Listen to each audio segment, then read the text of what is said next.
بسم الله الرحمن الرحيم. صبرك على الاكتساب خير من حاجتك إلى الأصحاب. صبرك على الاكتساب، ستا په خپله ګټه باندې صبر کول خیر دا بهتر دی من حاجتک، ستا د حاجت پیش کولونه الی الاصحاب، ملګرو او دوستانو ته. په دې سبق کې دا نصیحت بیان کړی دی چې انسان له پکار دی چې په خپله ګټه باندې صبر وکړي او خپل حاجتونه د دوستانو او ملګرو ته نه پیش کړي. کم انسان چې صبر وکړي نو الله تعالی به د دې په عوض کې د ده دعاګانې قبولې کړي او د ده حاجتونه به پوره کړي. صبرک علی الاکتساب خیر من حاجتک الی الاصحاب.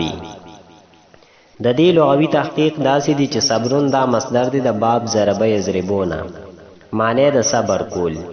حاجتون واحد دی، جمع حاجاتون راځي، معنی د ضرورت. الاصحاب دا جمع ده، واحد صاحبون راځي، معنی د ملګری او دوست. صبرک علی الاکتساب خیر من حاجتک الی الاصحاب. د دې ترکیب داسې دی چې صبرو مصدر مضاف، کاف ضمیر د مخاطب مضاف الیه، علا حرف جار، الاکتساب مجرور، جار سره د مجرور نه متعلق شو صبرو مصدر پوری، مصدر سره د مضاف الیه او متعلق نه دا مبتدا.